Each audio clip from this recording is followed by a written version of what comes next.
Salut les copains, j'espère que ce troisième épisode vous a plu. Comme vous voyez, il y a de la tension, ça chauffe vite et ça monte en puissance. Bon alors, pour aujourd'hui, un petit récap, je vais essayer d'être bref. Déjà, ce que je voulais vous dire, c'est que pour m'en souvenir bien et pour le voir maintenant, on sent vraiment que t'es pas tranquille en fait quand tu te retrouves dans l'équipe bêta et que tu sais qu'il va y avoir une des personnes de l'équipe qui va être éliminée quoi qu'il.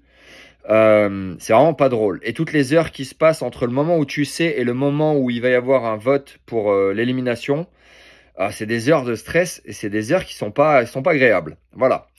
Alors c'est vrai que nous, avec notre équipe, on a fait une petite réunion, savoir un petit peu qui veut faire quoi.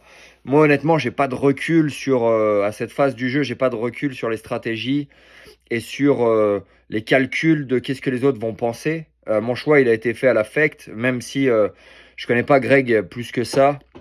Et j'ai pas eu trop le temps de passer avec lui. Ma raison était juste par rapport aux altercations qu'il y avait eu un peu plus tôt. J'ai pas eu l'intention de convaincre qui que ce soit ou d'aider qui que ce soit à choisir ou à prendre des décisions. Mais ça a été un joli coup de Maïsan de dire justement que bah, vu que j'avais un peu gagné l'épreuve, c'était à moi de prendre la décision et que ça me revenait en fait la responsabilité. Je vous assure qu'à ce moment-là, je faisais pas le malin, j'étais vraiment en pression. Je fais ah putain, c'est vraiment vicieux. Il y a vraiment, il y a du game dans le game en fait tellement puissamment. Et j'ai pu voir. La technique de Maïsan. Je reviens sur ce qu'elle disait en interview sur le concept de fourberie. Alors, je confirme, Maïsan, tu me battras toute ta vie sur la fourberie, c'est interdit dans mon code. Voilà. Bon, alors, faut savoir que quand on s'apprête à partir en duel ou qu'on attend les votes, c'est une pression de ouf. À cette phase du jeu, on n'avait pas encore vraiment conscience de comment allait se passer le système de vote, ok? On nous a pas dit, briefé, les gars, vous allez voter et après vous allez dire à haute voix qui vous allez voter. On le savait pas du tout. Donc en fait, il y avait le côté, ok, on vote. Si c'est en cachet, tout le monde vote d'une façon. Mais s'il faut voter en disant ouvertement pourquoi tu votes la personne, là, ça change tout. Et ça a été très intéressant parce qu'on a pu voir justement dans ce premier round de vote que certaines personnes qui avaient peut-être une idée à la base ont décidé de changer pour prendre moins de risques parce que bah, de voter quelqu'un comme Greg ou de voter quelqu'un comme Vincent ou je sais pas qui aurait pu voter quoi, c'était peut-être plus risqué pour certains garçons. Je ne cite pas de nom, hein, mais c'était peut-être un peu plus risqué que pour d'autres. Après aussi, on a eu des positions intéressantes. On a vu la technique que Anaïs a utilisée et Vincent a utilisée. Et nous, c'est vrai qu'on n'y avait pas pensé. Et c'était une bonne stratégie, c'est de se dire, tiens, attends, je ne vais pas prendre de risque, je ne vais pas me mouiller. En même temps, je ne vais pas aller sniper quelqu'un que je ne connais pas vraiment. Donc, je vais me mettre moi-même. Et si moi, j'ai qu'une voix, je sais que je m'en sors peinard. Alors, il y a eu aussi Eddie et Benoît, hein, génial. Ça, c'est une paire de chaussettes, hein, la gauche et la droite. Et eux, ils ont trouvé le système de s'envoyer l'un l'autre l'ascenseur. Et c'est propre aussi. Et c'est vrai qu'au début du jeu, on s'est dit que c'était des options possibles. Et puis qu'après, en fait, dans le jeu, ça allait être très probable qu'on ait plus la possibilité de jouer un petit peu les bisounours, quoi. Voilà. Au final, c'est Solène qui envoie la sentence sur Kim. Et je vous avoue franchement que je pense que tout le monde était choqué. Ouais, et là, Kim a sorti une phrase qui est devenue anthologique après, c'est le toi, je vais te finir. À ce moment-là, on était tous conscients qu'elle avait un stress de ouf. Elle s'y attendait pas du tout, même si bon, elle avait pu en parler avant en se disant qu'à tout moment elle se fait éliminer. Et qu'elle décide de renvoyer la balle en fait à Greg. C'était un choc pour tout le monde.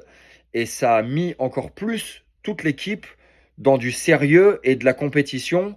Quelque chose que je m'attendais pas à voir en fait. Je pensais que tout le monde allait se mettre un peu en mode jeu et un peu en mode balèque, on va dire.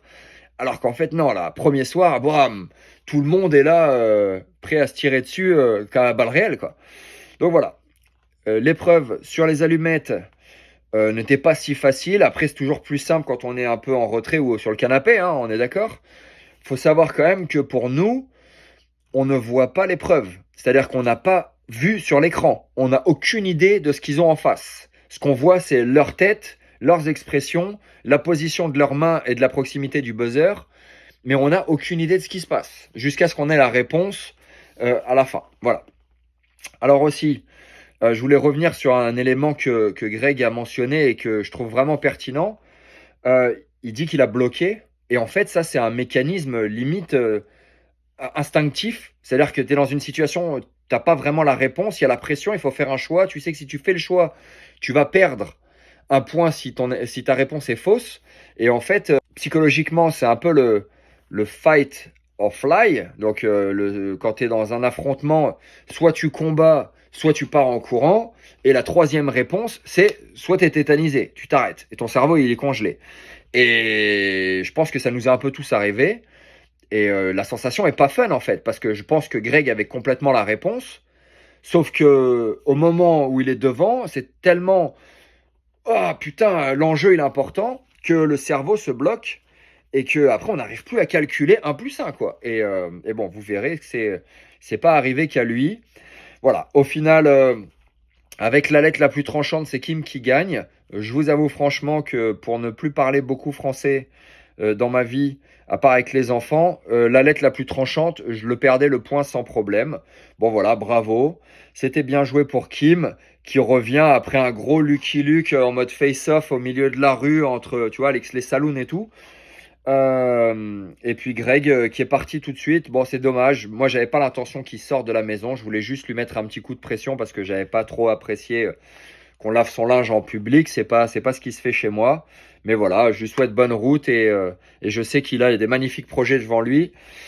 Peace, my brother.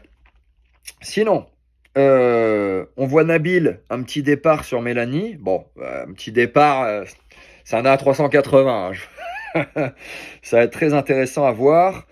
Et une fois arrivé dans les dortoirs, qui sont vraiment les dortoirs d'étudiants de la cité universitaire, ok. Donc pour certains, je peux vous dire que ça a été des petits chocs du style, oh, mais moi je vais dormir dans un petit lit. La douche était quand même assez petite, hein, faut le dire. Tous les mecs, nous, on touchait les épaules, les bras, on pouvait pas se laver quasiment.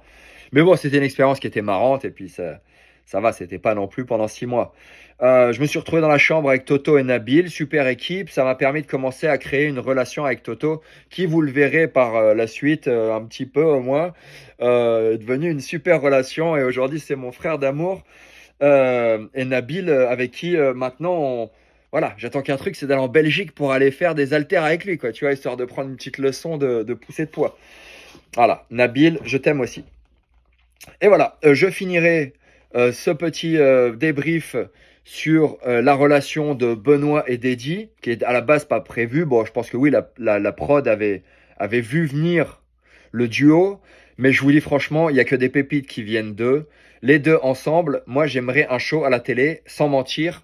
Je regarderai tous les soirs 20 minutes de sketch d'eux sans problème.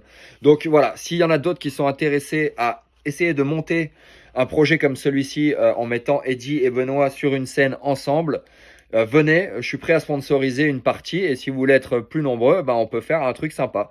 Voilà, les gars, franchement, vous me faites rêver et je vous aime.